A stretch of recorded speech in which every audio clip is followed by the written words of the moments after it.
Dieu n'est pas un improvisateur. Il a un plan, la preuve. Avant même que le Christ ne vienne sur la terre, on disait qu'il naîtra d'une vierge. On savait qu'il allait être trahi par l'un des siens. On savait qu'il mourrait, qu'il ressuscitera après 3 jours. On savait tout ça avant même qu'il ne vienne sur la terre. Ça veut dire que Dieu, c'est quelqu'un qui a un plan. Avant que Jacob et Ésaü ne naissent, alors qu'ils se donnaient des coups dans le ventre, le Seigneur a dit à leur maman, il y a 2 peuples dans ton ventre, mais le cadet va dominer sur l'aîné. Donc Dieu savait. C'est pour te dire que Dieu a un plan. Tu n'es pas venu dans votre famille par hasard. Dieu t'a investi d'une mission. Je ne sais pas quelle est ta mission, ni quel est ton don. Je viens parler ici à quelqu'un qui est dans une famille où il y a des mauvaises pratiques. Ils vont venir pour te donner la nourriture pendant ton sommeil. La Bible déclare dans Jérémie chapitre 1 verset 19, ils te feront la guerre, mais ils ne te vaincront pas. Ils vont venir pour essayer de coucher avec toi pendant ton sommeil. Mais Dieu te dit que tout ça c'est une guerre. Mais à la fin, ils ne te vaincront pas. Il n'y aura pas de satisfaction à la fin.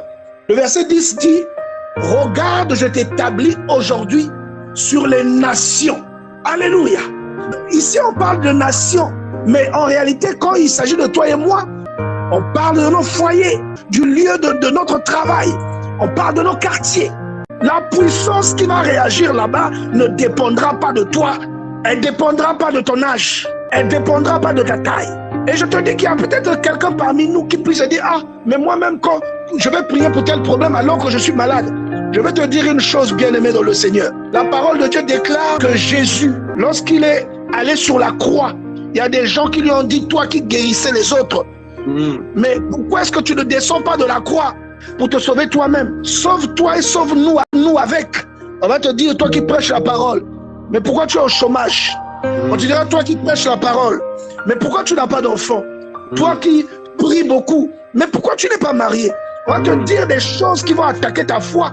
Et si tu ne lis pas la Bible, tu vas tomber dans ce piège. Amen.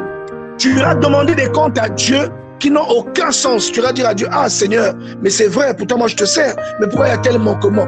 Et je vais te dire que Dieu manifestait en chair. On lui a dit à la croix, mais toi qui guérissais les gens, mais pourquoi tu ne descends pas de la croix? Descends de la croix pour qu'on accepte que vraiment c'est toi, tu es qui tu prétends être. Donc Dieu peut te mettre sur la croix aujourd'hui. Les gens se moqueront de toi, mais ils ne savent pas que la croix là, c'est le secret d'une délivrance de beaucoup de personnes. Parce que lorsque tu es dans cette situation de difficulté, où tu cherches à te marier, mais que le mariage ne vient pas, tu vas chercher Dieu.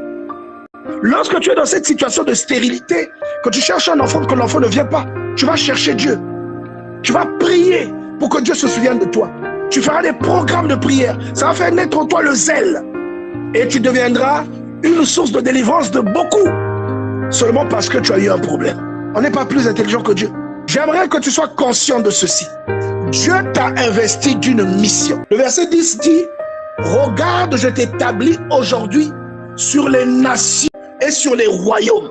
Donc, que ce soit un domaine familial, un domaine professionnel, un domaine sacerdotal, parce qu'il y a même des disciples du diable dans l'église, des gens qui viennent seulement pour combattre d'autres personnes, pour compliquer la vie à d'autres personnes.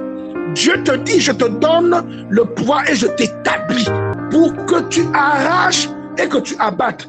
Il y a des œuvres qui dominent sur toutes les dimensions citées là, dont Dieu t'a chargé de démanteler